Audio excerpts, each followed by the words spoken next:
I guess we're going to start recording now. Sorry.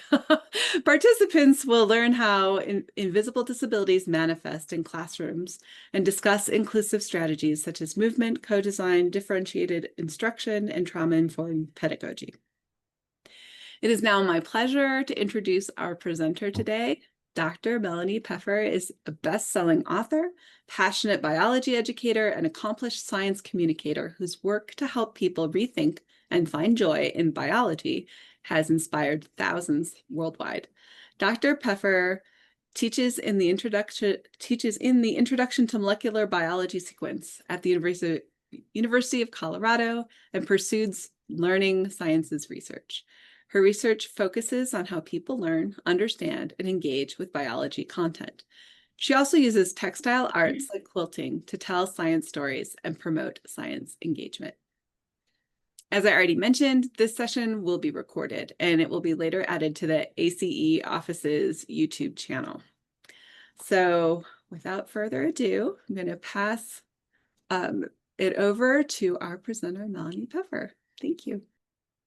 All right, thank you, Elizabeth, for that lovely introduction. And thank you, all of you who came out and took some time out of your day to come to this session today. I'm really excited to deliver this workshop today and get to hear all of your perspectives. So if you've been to some of my other workshops before, you know they're very interactive, they're very back and forth, and I'm totally fine if we go off the rails because I am here for you. So please let me know your questions. You can private chat me and I won't identify you. You can public chat, raise your hand, and there'll be a lot of opportunities to stop and ask questions as well. Okay.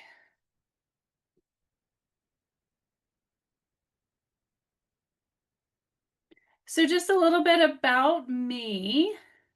So I'm Melanie Peffer. I'm part-time faculty at CU Boulder. I do research and then I teach through continuing education. And I'm also an author. So I've published a few books already. And my first textbook goes on sale in January, which is very exciting. My research focus is around education and science communication. And why I wanted to give this presentation today is because I am a person who identifies with an invisible disability. And so I wanted to kind of share my insights as a person who's a part of this community and also insights I found as an instructor as well. And the difficulties associated with people who look fine and seem fine when they're actually struggling quite a bit. We just can't see it. I also just want to point out that the focus today is going to be on mental health related invisible disabilities, although I'll mention other examples. And that's simply because mental health related ones are the most common one we see in the classroom, and also because it's my disability type. So I just want to be clear that it's not, trying to understate the role of other invisible disabilities, so people who are autistic or who have autoimmune conditions. It's more so that I don't want to speak for a community that I don't belong to. So I just want to make sure that we're all clear on the framing for that. So we're going to start with just a warm-up and talking about what is an invisible disability. So in the chat window, either publicly or privately, respond to some of these questions. So what do you think an invisible disability is? What are some examples that come to mind when I say that? And what do you think some of the struggles that people with invisible disabilities have? So you don't have to answer all the questions, respond to whatever you want. Again, either publicly or privately. And if you privately chat me, I won't identify you.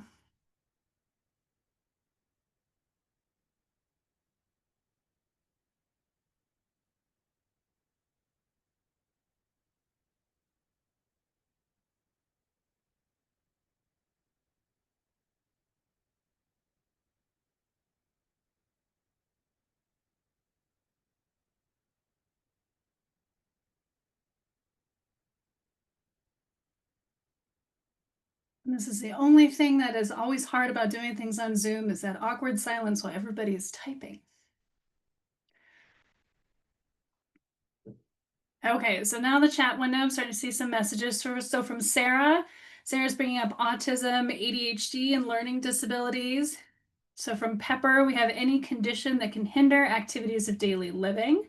Yep, and that's the definition that we'll be using on the next slide. From Hunter, oh, I feel this. I feel this so much. It's easier for people to take your disability serious if they can see you walking with a cane or in a wheelchair. Yes, that's a struggle that I have very much, as I wish people could see these kind of external cues around it. Francois is imagining invisible disabilities as anxiety, depression, autism, ADHD.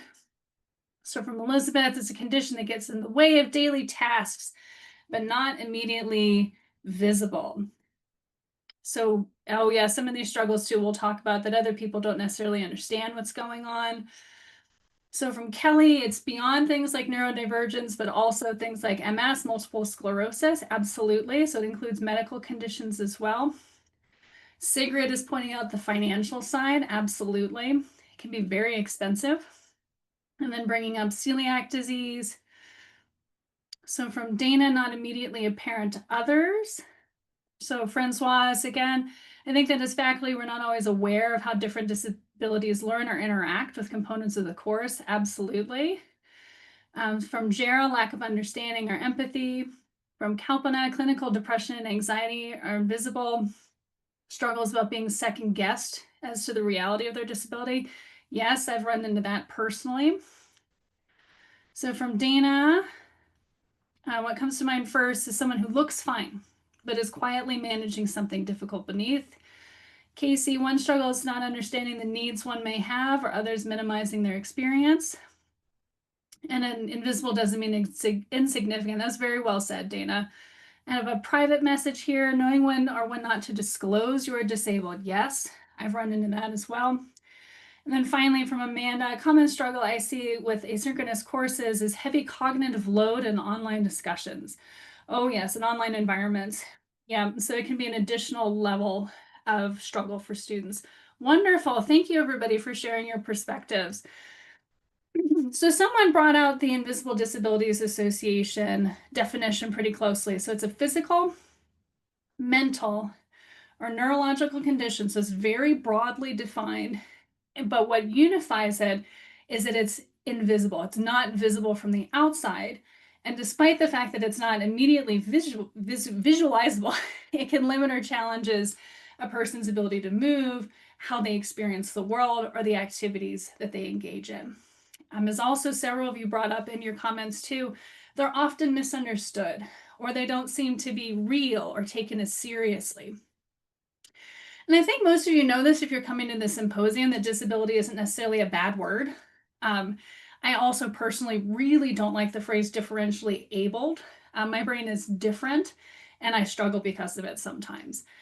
I also just want to acknowledge the fact that many so-called disabilities, especially things that we label as neurodivergent, really just reflect a person in an environment that doesn't quite work for them.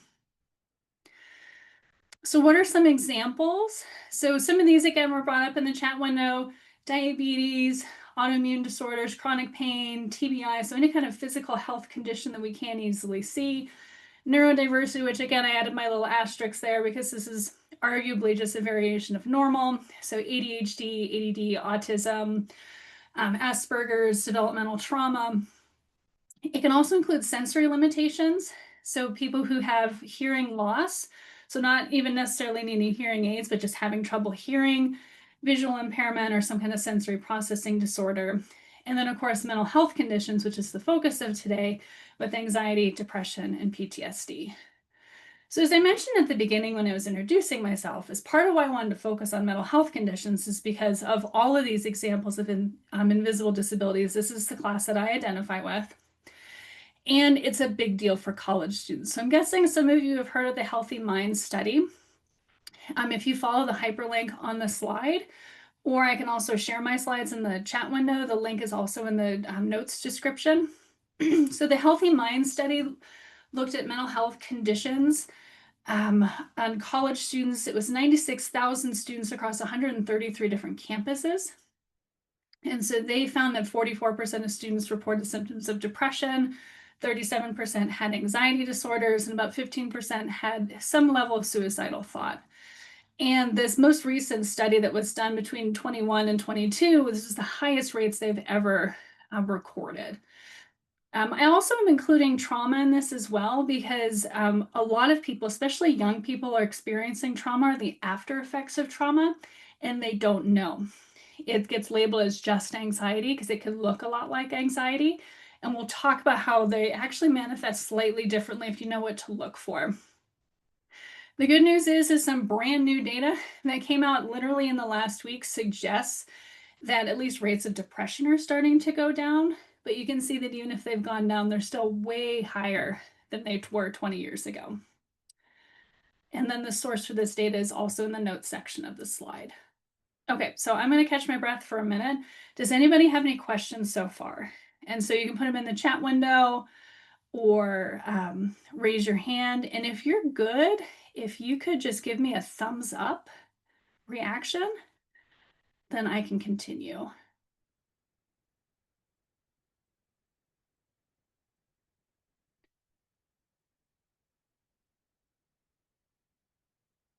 Okay, I don't see anything coming in. And I just realized my gallery view disappeared too. Oh, there it is. Okay, I see some thumbs. Excellent. And if you think of something, feel free to just throw it in the chat window and I can come back to it at our next stopping point. Okay, so now that we have a good definition for invisible disabilities and where we're going to focus today, let's think about the classroom experience. If you are somebody who isn't teaching right now, you can either think about prior teaching experience or maybe have you seen this with colleagues that you work with. So our invisible disabilities really that invisible all the time. So where have you seen signs of anxiety, depression, or trauma in your classroom? So again, chat window publicly or privately.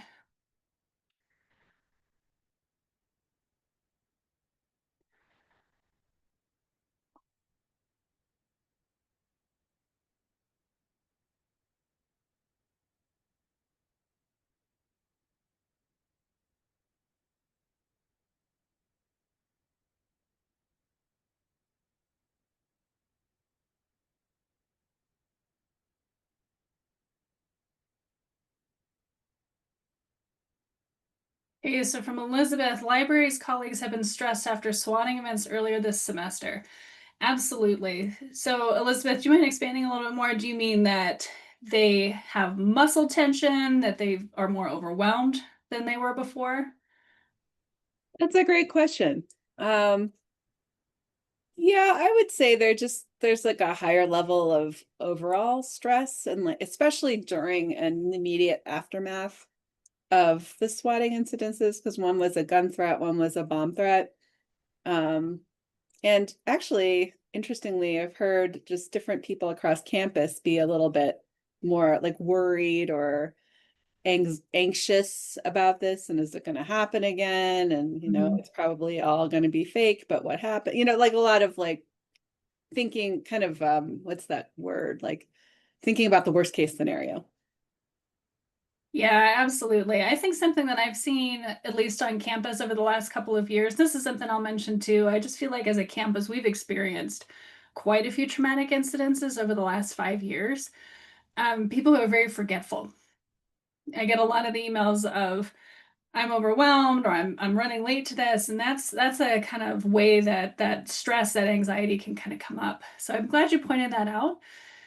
So Pepper is talking about when we have students who are veterans with PTSD. I've certainly had students at CU who were vets with PTSD. So sitting with their back to the wall or facing the door, tending to be a little bit more anxious as well.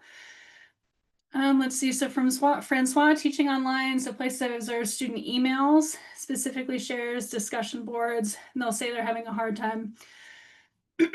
Yeah, so that's what I rely on in online settings too, because usually students will disclose. Dana, yes. Did I do this right? How do I do it? Can you check my work? I still don't get it, even though oftentimes they've done it really well. So from Anne Marie, sudden physical changes, withdrawing closed body language. Yeah, so being able to read those nonverbal cues with the kind of the hunched shoulders and looking down. So people who are anxious will try to make themselves a little smaller like this. Not interacting, attentiveness, energy, class environment in general. Oh, I feel this. I often keep the lights off in my office and just have a table lamp, and students will be like, "Why is it so dark in here?" And I'm like, "Because it helps with helps with my anxiety." Catastrophizing, yeah. So having things that are small in context feel like a huge big deal to students. So private message, students showing up to class but not being mentally present. So that body language again is a cue, not looking up from their computer, not engaging. Oh, I like this phrase, even though it makes me sad too. They feel a bit like a ghost. So from Sigrid, a lot of my students discuss crashing out, but traits of anxiety come up in these conversations. Yeah. So Amanda, when I was still in the classroom, I saw a lot of task avoidance or performance anxiety. Yep, I see a lot of students struggle with performance anxiety, especially since I've taught at CU. So from Dana, depression or withdrawing, absenteeism. And from Jara, some people are really good at hiding things. Oh yes, even though they're experiencing quite a bit of it. So it can be really tough to see it. Absolutely. So some things to keep in mind, and I just want to point out there's some overlap with all three of these. Irritability can be a sign of any of these, and also just someone who's experiencing chronic pain. So that excessive worry about grades, catastrophizing, low self-esteem. So, getting a high score and just still not feeling really good about how they're doing in class. Depression, several of you brought up about withdrawal from class, not showing up to class, having their grades go down, hopelessness. And then note that depression and anxiety usually co-occur. With PTSD, it's a little bit harder to pick up. And I'll talk about the difference between trauma and PTSD in a minute.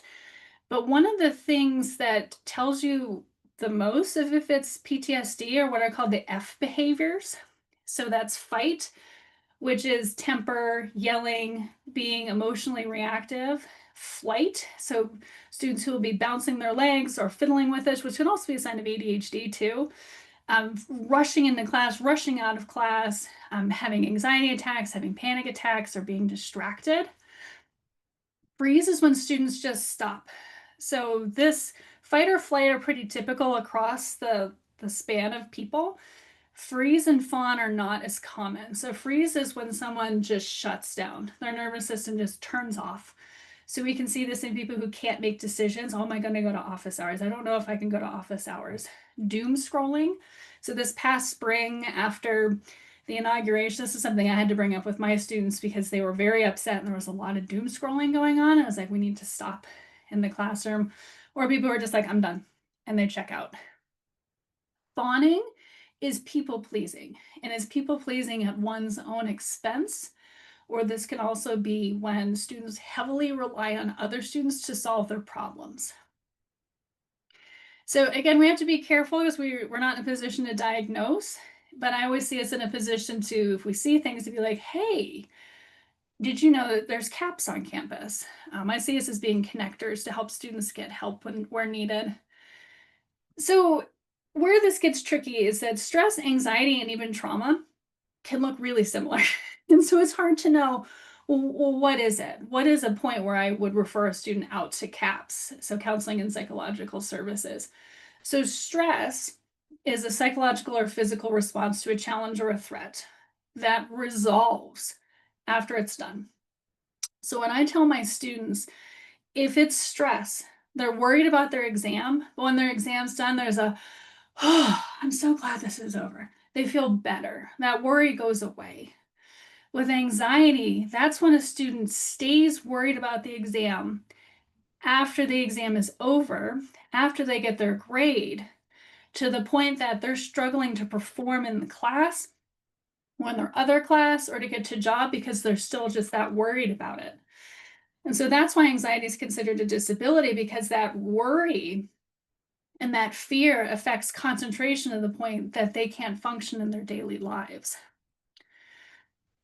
Trauma is, according to the APA, American Psychological Association, it's an emotional response to a terrible event. So we think of these as being accidents, rapes, or natural disasters. There's actually two different kinds of PTSD, which we'll come back to in a minute. I'm just focusing on trauma for now. So it's usually something we experience as individuals, but we can also experience it collectively. So as a campus, we've dealt with forest fires. So my first year on campus teaching was when there was ash falling from the sky from the Cameron Peak fires. We had the King Soopers shootings. We had those terror attacks over the summer. And now we've had swatting incidences this semester. So as a campus, just in the last couple of years, we have really been through a lot. And that's really affected our community and how we interact with one another. So trauma is not the same as PTSD. So PTSD is post-traumatic stress disorder. So trauma is very, very common. It's something like 60 to 80% of people have a traumatic experience at some point over the course of their life. But only a small percentage of the people who experience trauma will actually get PTSD. And that's a pathological response to that trauma. It's about twice as common in women, and it is considered a disability under the Americans with Disabilities Act. So there's two different kinds of PTSD. We have incident related. That's usually what people think about when they think of trauma. So somebody was in a war, or they were in a car crash. So there's some kind of key incident that happens. Trauma can also happen when a person is in an experience that they can't get away from. And so that's complex PTSD. That can happen when someone's living in a war-torn area, is a victim of trafficking, or the most common place we see it are people who are victims of child abuse, because there's this ongoing abuse that they can't escape from. Something to keep in mind, especially with young people, as we think about our college students, they may not understand that they're experiencing the after effects of trauma. It's not talked a lot about. And so when people are experiencing symptoms of trauma, like having these emotional flashbacks, because flashbacks aren't always pictures, it can be feelings inside the body, or the perseverating thoughts, they feel like they're going crazy. That's a common term that people use to describe themselves prior to getting diagnosed. So again, that's why it can help to be aware of this and help students get connected to resources. Okay, so that's a little bit of background on these conditions. What does this have to do with learning? So I'm a biologist, so we could talk about biology now. I promise we won't get super down into the weeds. So I just want to focus on what happens in the brain when stress is occurring, and what are the consequences that we see on learning from that. And so, of course, when we're thinking about a condition like PTSD, these systems don't shut down the way they're supposed to. That's also similar in anxiety and depression. So the effects of the stress, they get big, is a way to think about it, without getting super down into the nitty-gritty molecular biology here. So we experience some kind of stressor. One area of the brain is called the hippocampus. So hippocampus looks like a little seahorse, which is where the name comes from, and that's involved in memory formation.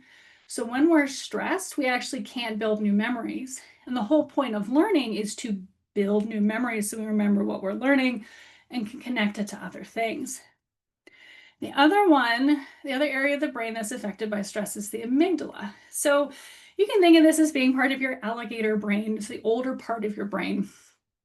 And so the amygdala is where it's where emotions are processed, and it can actually completely override your cerebral cortex. And this is one that I talk a lot about with my students. So normally we have our prefrontal cortex. This is where the thinking is going on. This is where our executive function is going on. Now, if the amygdala is activated because we're nervous, we're stressed out, there's a lot of stress hormones, it actually overrides the prefrontal cortex. And that's why students blank on exams. That's one of the hallmark signs of anxiety or even trauma. When someone doesn't know it on the exam and they remember it later, it's because their amygdala was overactivated. If we think about this in evolutionary terms, it makes a lot of sense. So, story, my husband and I were out hiking a few years ago, and we were walking along, and all of a sudden we heard the tss, there was a rattlesnake. We almost stepped on it. So we both took off running. And unfortunately, we ran in opposite directions. So it was a good thing it was a loop trail, so we got back together. But neither of us had to stand there and be like, oh, we almost stepped on a rattlesnake. We need to get out of here. Instead, our bodies just responded. And that's because of the amygdala. You don't have to know what it is to be able to respond to it. So again, this is where we see a lot of this with test anxiety, is when the amygdala is too activated. Okay, so how do I know what to do? So obviously we can't ask if people have a disability, nor can we diagnose people with disabilities. My best advice, the number one thing I do as an instructor is I build relationships with my students. So I use a lot of the similar strategies I do in person as face-to-face. So I do conferences with students. So one-on-one 10-minute conferences. Depending on the class, I've given extra credit for it. This semester it's actually, they either have to meet with me in person or they have to meet with a classmate, either in person or online, just so they know that I'm someone that they can talk to. So I just spend a lot of time talking to students. I do ask me anything activities. I do whatever I can to be a real goofy person to them, and I listen. And as a result, they have been willing to share things with me. I've helped students get diagnoses before. I've helped them get connected to university resources. And I also come in with some weird requests that make a lot of sense when they're explained. So I had a student, and he comes to me, and it's before the first exam. And he's like, "What's on the exam?" And so I'm like, "Oh, seriously." And then I was like, "All right, what do you mean?" Because I knew he had disclosed to me that he had PTSD. And I'm like, "Could you tell me what you mean by your question?" And he said that he just needed to know what it looked like. So not what was on it, not, "Can you tell me if this content's going to be in the exam?"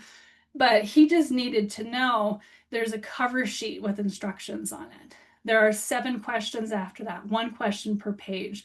There's 8 pieces of paper total. And he was so happy. He gave me a big hug and he's like, "That's exactly what I needed. Thank you." I've asked people to walk in with me to show me around unfamiliar buildings because I just needed that extra little bit of help. And so if we have that good relationship, students are more likely to communicate these little things that really help them out. I also just have to say about taking care of yourself and making sure you have that red folder on your computer with the contact information for SSCM, which I think does have a new name now, OVA, Office of Victim Assistance, and CAPS, Counseling and Psychiatric Services.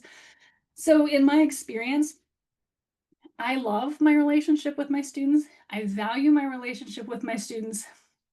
That also means I'm the person they've told when they've been suicidal before or when something has happened. So make sure you have the resources available to help the student and that you have the resources to help yourself. Because even if I don't think you can actually be ready for it, but you need to be able to take care of yourself when students maybe start to share some of the heavier stuff with you. Okay, so again, I'm going to take a talking break, give you a chance to reflect on what I've said.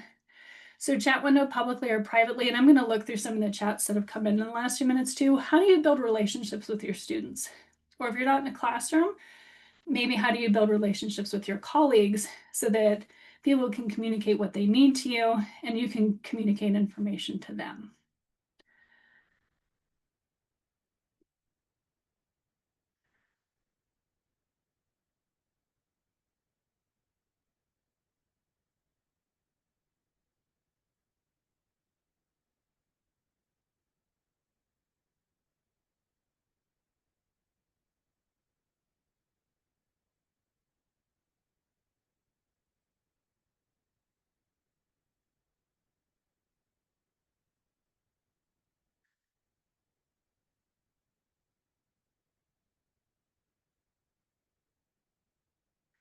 Rachel, I'm really glad you brought up this point too.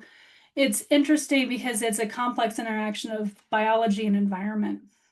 And so some people who have big trauma responses to what others perceive as small events, and some people have no trauma responses to wildly significant disasters. Yeah, that's absolutely true. And that's something they're researching is why some people can experience the same thing and some people will develop PTSD and some people will not. Mackenzie, thank you. SSCM is now SOAS. Looks like a couple of people said that.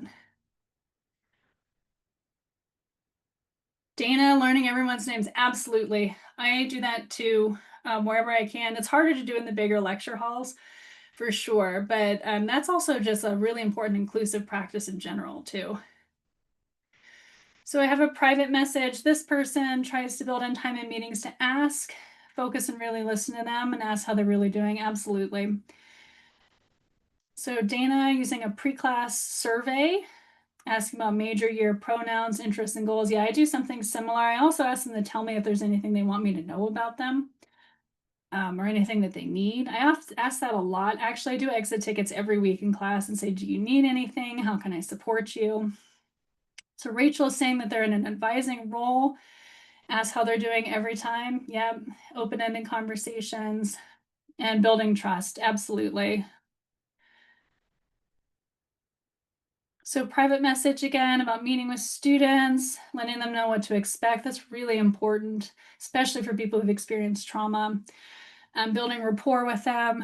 So from Kalpana, using the community of inquiry framework for asynchronous online course design and delivery, about having the teaching, cognitive, and social presence, absolutely. So from Pepper, finding out what students like to do outside. Yes, absolutely. So I do a fun activity at the beginning of the semester. I ask students to share a little bit about themselves and I can check in with them. I agree with you. I love learning new things about my students, and it also helps them connect with one another. So I had one group of students a couple of years ago. I think they all ended up going skiing together after discovering that they all liked it. So then from TED, many people can experience various trauma after working with people who've experienced severe trauma. Yes, absolutely. It's called vicarious trauma. And that's something to be careful with. Yeah, so especially with people who are like first responders. So I had a private message. This person is a staff member working with student organizations, and they try to be present in the space so they can see them when they're working in person. Yeah, so being very visible, which is a little bit harder to do online. So I actually record my weekly updates for students, and I usually include little tidbits about what my kids and stuff are doing, just so they can see that there's a real person there. So then having snacks and fidget toys in their office, which is excellent too, and being adaptive to their needs. So Hunter, being upfront with disabilities, yes, I do that not necessarily in front of the classroom, but with individual students. And I think that that really helps to be a safe person. I agree with that. And also modeling that and being able to get help and that there are useful therapies. So thank you for sharing that too about yourself as well. So Amanda's pointing out about with asynchronous courses, regular communication, announcements, participation, using video, just to make sure that people are there. Wonderful. So again, thank you everybody for your suggestions. Before we move on, are there any questions? So this is a direct message, and I'm going to read it verbatim because I think this is a really critical question and something that I ask myself a lot. So how do people balance showing that you are a human and remaining professional? And if anybody else would like to chime in on this, you're welcome to, because I think this is, again, a really important point. And so with me, I really like Brene Brown's work, for one, and how she talks about vulnerability. And I can see the cover of the book. I can't remember what it's called. I think it's Daring Greatly. And she talks about vulnerability for making connection and vulnerability that just makes people's faces go blank when you overshare. And so I go with the human point so that I can make a connection with my students and be a role model with my students. But then I cut that off where we've made a connection, but they don't need to know other personal details, like how many dirty diapers my son made yesterday or something like that, that could be, embarrassing to them in the future as well. So that's where I draw the line. I'm human to the point where I make connection with people that I come across as a real person, but that's where I draw the line. I don't get into personal details that is oversharing. And then I also have very clear boundaries with students as well. And then Rachel's just saying it's a really good question. Any other questions? And again, if you're good, give me the thumbs up.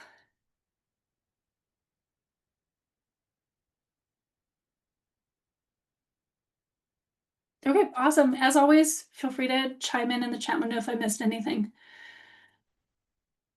All right, so I know we only had an hour together today, and while I could just give inclusive tips, I decided to focus in on 3. And so the first one is about really focusing on the learning community. And I tell my students on the first day of class that my #1 goal is to build a community of learners, one that I'm a part of as well, so that there's meaningful relationships between me and my students and the students with each other. And I always say that that comes first, because when we have that connection together, if we look at things like Maslow's hierarchy of needs, students are going to be more able to learn. So one thing that I'm piloting this year is I'm teaching online for the first time in a while is learning teams. So Amanda, who's on the call here, is something who helped me set up the learning teams in my course, where they have to have a live meeting either with me or with their peers, and that can be on a computer or in person for a grade. And that's to try to encourage them to work together. When I've taught in person, I always have a lot of collaborative group work. Students know that they'll spend at least half a class talking with their group mates to build that collaboration. I also use co-design in my classes as well. So that's a collaborative approach to creating a product or service or system is usually how we think about it. You know, when we want to develop an app, for example, and a developer would co-design it with a person. I co-develop how our learning community is going to be structured with the students the first day of class. So they have a say, for example, in classroom expectations. So here's a screenshot from my syllabus. This is from one of my syllabuses from this semester. And I use the same basic format every semester. So here's our course expectations.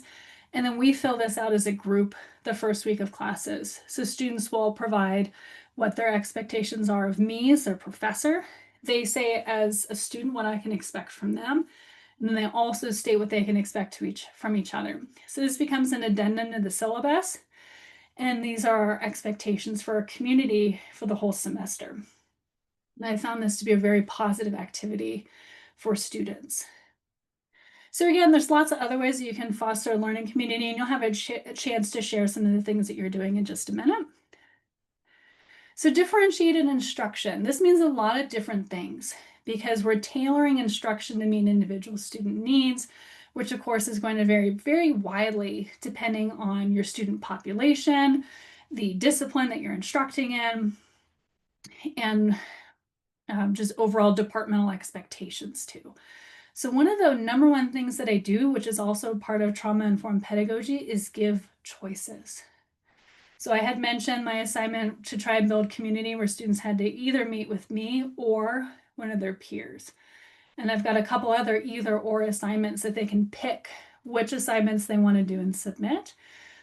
I also am doing a portfolio as a final exam this semester where students are going to go through all of their coursework and submit about half of it and then reflect on it and talk about whether or not they've met the learning objectives for the semester or not. So they are giving a choice and input in how they're assessed rather than me just having all the power to say this is how you're going to be assessed. It doesn't matter if you're not a good exam taker. Another good option is about dropped assignments. So dropping the lowest test score, the lowest 2 test scores, or this number of assignments. And I find this is really beneficial for all students because we all have bad days. We really do. I had a student, super talented student. He got dumped like 20 minutes before one of our exams started and then bombed it for some reason. So across the board, I think this helps students, and especially for students with disabilities. I have periodic flare-ups and I have some pretty bad weeks, and other students do too, across the board. Using a variety of modalities is also important for differentiated instruction. So don't be afraid to have your students get up and move around. So one of my favorite activities I used to do in my in-person classes is have students get up and act out the process of cellular signaling events. So everybody would have a different role. Then we'd have a ball that we would throw around, and there was monster trucks, and it was always a really good time. The screenshot on the screen is from a YouTube video called The Wiggle Dance. So if you've heard of the Wiggle Dance before, give me a wave, tell me in the chat window. It's hilarious. So I incidentally discovered it while volunteering at my son's school, and the kindergartners were all doing it.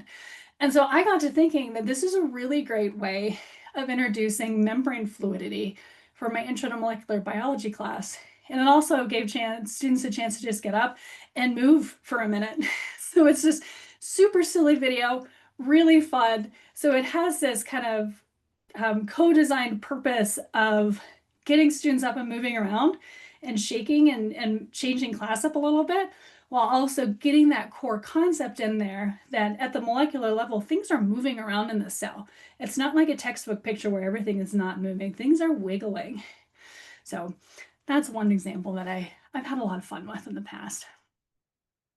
All right, so my third and final inclusive tip is about trauma-informed pedagogy. So someone asked in the chat window, and I just responded to them because I knew I was going to get to it here, about does trauma-informed pedagogy work? So it's part of universal design for learning. I'm not the only person who said that either. I really think it is, especially when we think about how ubiquitous trauma is as an experience. What if I were to just distill down what trauma-informed pedagogy is, it's about not re-traumatizing. And so how do we not re-traumatize? Some of that is that we're all discipline experts in our own ways. And it's important to know what content is or could be triggering, especially to a student who hasn't seen the material before. I think sometimes we get so used to talking about our disciplines that we forget what it looks like to the outside world. You can add content and trigger warnings. So this one I put as an as appropriate. I know some people are very against trigger warnings because they say it makes it worse. I personally really appreciate them. So I usually err on the side of having content or trigger warnings as they come up in my classes. Again, that's a little bit more of a personal choice. Some people say it's essential. Some people say it's better we don't do it. Also being aware of social history that intersects with your content and what your content means to different groups of people. So trauma is more common in people from marginalized or minoritized communities. It's also more common in women. So science communication is a big part of my professional role. And so one of the things I have to be careful of is people working with groups of people previously hurt by scientists, people who are impacted by natural disasters as well. And then this came up a little bit before about not assuming that our experiences is someone else's. So personally, my family wasn't hit too bad when everything shut down in 2020. Other people were absolutely devastated by it. So even though we all experienced the shutdowns, my experience was not someone else's. So I've kind of mentioned this a little bit on and off that young people, our college students, are of a particular concern because they aren't always aware that they have experienced trauma, that they have PTSD. So personally, everybody told me I had anxiety for years before I got a proper diagnosis. I had no idea and spent a lot of my 20s in a state of confusion about it. And so people don't always know how to deal with the symptoms. They don't have the words to describe, oh, I'm having a flashback. And so people can either get help or they can fall into transgenerational patterns. So that's just what this image is showing here about for each of these three people. They had a different experience within their families because trauma can pass down through families. If you want more information about this, there's some in the description of this slide, and I'm also happy to talk about it as well. It's something that I used to research in graduate school. So finally, with trauma-informed pedagogy, be very careful with power dynamics. A lot of trauma stems from power imbalances, people being unable to get away from it, to be an inability to prevent a bad thing from happening. As an instructor, you are automatically in a position of power because you are the person who gives grades out at the end of the semester. You are the person who decides if there's going to be a punitive action, which is what I'm doing after class today. I have students who've been accused of cheating, so I get to decide what to do. So I'm automatically in a position of power. So whatever you can do to share power with your students, such as using co-design, using choice, really helps people to feel comfortable coming to you with their concerns and not triggering anything that might be going on.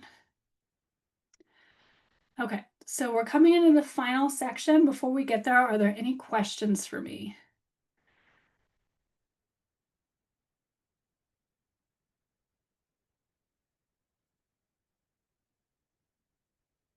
So it looks like there's more discussion in the chat window about understanding how trauma impacts the human brain. So thank you for sharing that. I'll take another look at that as well. So Dana, you reminded me of another example that I found really helpful this semester. Starting class with things that I care about and things that I don't care about for reducing anxiety for students. Yeah, I really like that. That's a great thing to share. Thank you for putting that in the chat window. I'll have to remember to write that down as well. Okay, anything else? Is it, I have a question. yeah, can you pronounce your name for me real quick? Melody. Melody. Okay, go ahead, Melody. So my question is, I'm also an instructor who teaches trauma-informed social work practice at one of the universities in Colorado.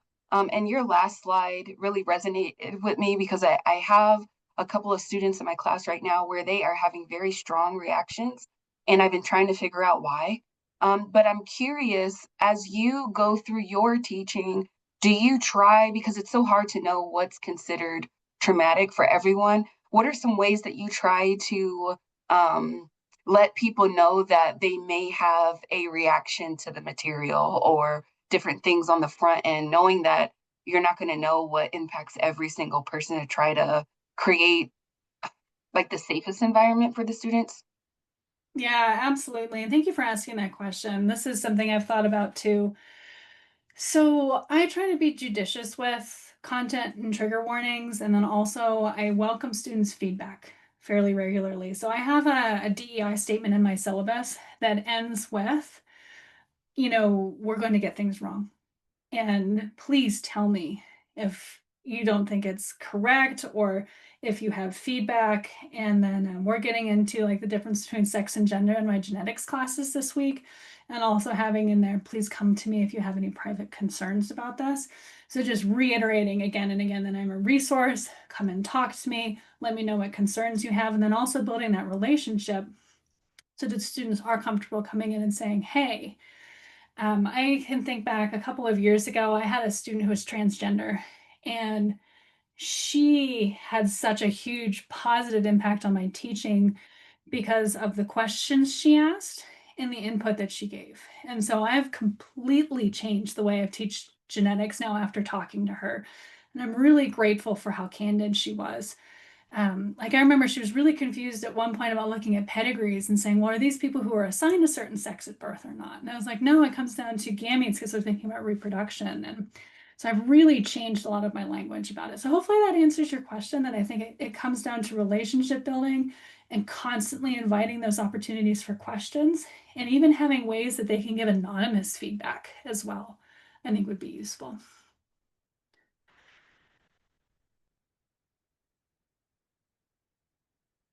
Okay, so we've got a little less than 10 minutes left, and I want you to have a few minutes to kind of think about everything I've talked about today, because I've covered a lot of content, and think about it in your own context.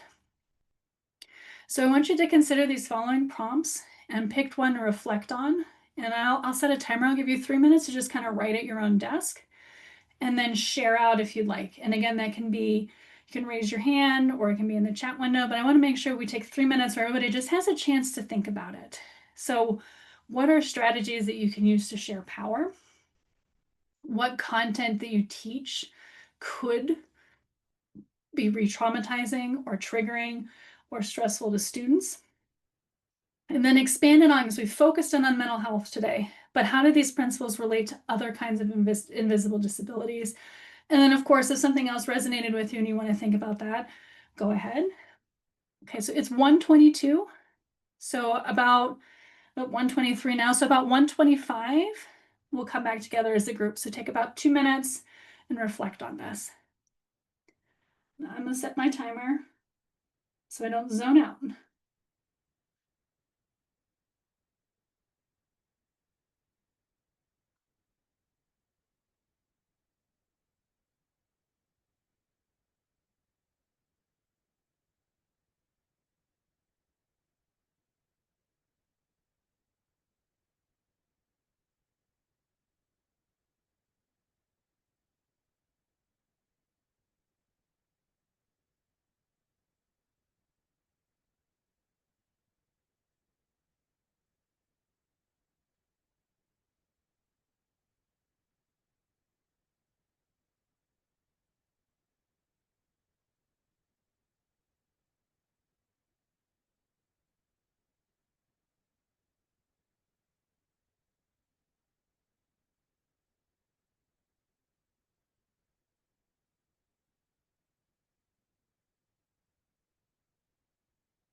Okay. There's my timer. If you're still writing, go ahead and keep writing. If not, do we have anybody who would like to share?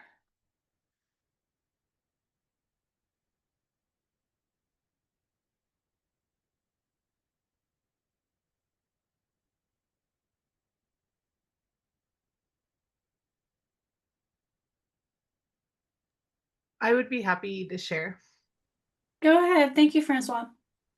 So I teach physiology courses online in CE, and we use a lot of case studies to try to bring our mechanisms to life and to think about sensitively what different medical conditions we bring up, because I don't know if somebody has a family member with one of those and what they've gone through at home and what that might bring up for them when we're hoping to focus on the mechanism, and instead it brings something back to life for a student is something that I imagine.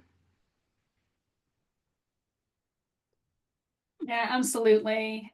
One of the things we're talking about, I prepped the materials last week, so it just opened up to my online students this week, was about recurrent pregnancy loss and miscarriage, because we're talking about the genetics of it. And that's an experience that I've had and that I know a lot of students have had as well. And so to be able to talk about it sensitively is important. Cancer is one that I always struggle with bringing up in class too, because a lot of the students have a personal connection with it. So thank you for sharing that. Mm-hmm.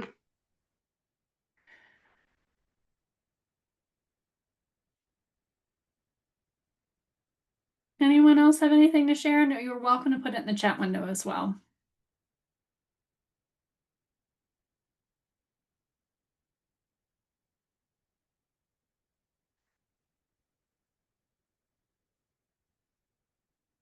Okay, so also from Francois, what other talks at conferences or CE or outside do you recommend for instructors who want to become more informed about teaching to other types of invisible disabilities we listed at the beginning of this section? So I'm actually going to pose that to the rest of the group. I'm a big fan of everybody sharing their resources. The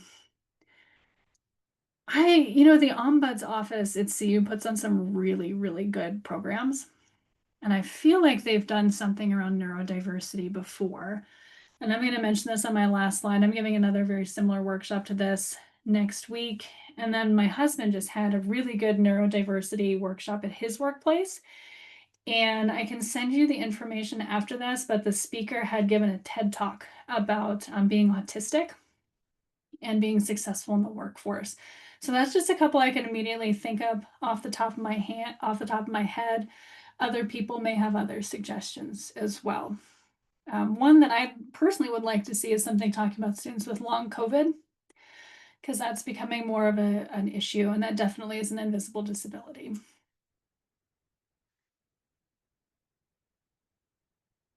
So Dana, are you saying that you already do a bunch of different assignments, but not providing options for each one? So that's something you want to do in the future? Yeah, I just thought it'd be a great way to share power in the classroom Absolutely. and give people options. Yeah, I try to vary up the assignments, like they can do anything on different ones throughout the semester, from an essay to a drawing to a speech. And I do that on purpose because not everyone's good at just writing, etc. And so it varies the skills, but they don't actually have an option on each one. So I could make at least one or two of them be a different format that the student chooses. Absolutely. And that sounds like a great idea. I did a workshop with CTL a couple of years ago that talks about small teaching, that it's not necessarily big changes, that you can take something that you're already doing and then just put choice onto it and make a big difference for students. I think that sounds like a great idea. So Amanda is talking about ungrading and how to support faculty that want to experiment with it. I love this philosophy of grading as more of a conversation instead of something that's handed down. Hunter agreeing about long COVID. A couple of people talking about long COVID. Yeah, I agree with Anne Marie. I love Dana's list of things I care about and things I don't care about. That's a wonderful way of setting norms and expectations without it being punitive. Absolutely.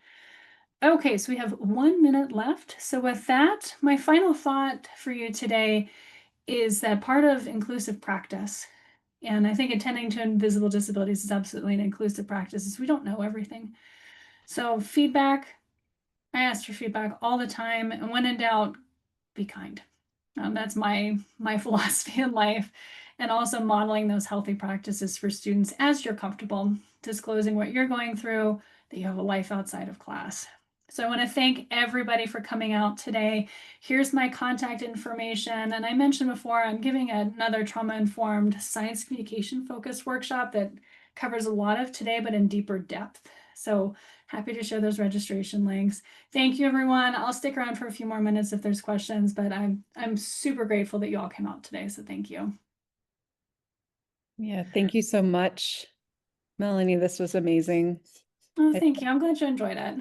Spend a lot of time with invisible disabilities in my own work and like thinking about it. And it's really tremendous. And just there are a ton of resources out there depending on what angle people are looking for, what Yeah. part.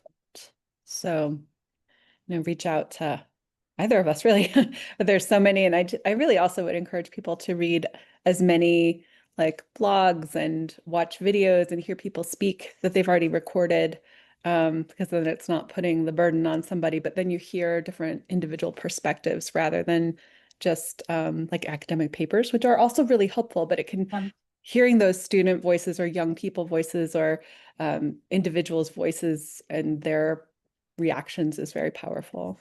Yeah, and I meant to say that too. I try to find TED Talks or other recordings where I can so people can hear from students from diverse communities too. And then I tried to capture all the resources so that if people want it, I have all those websites and my slides if anybody wants them. Did you share the slides? I'm sorry, I missed it earlier. I completely forgot to put them in the chat window. Does anybody here want them? Because I can put them in the chat window now, or if you want to email me, I can just send you a copy too. I'd love to have them. Okay, now the question is, how do I put it in the chat window? Oh, there's the button. No, that's not the button. Okay. I can also email you. So There it is.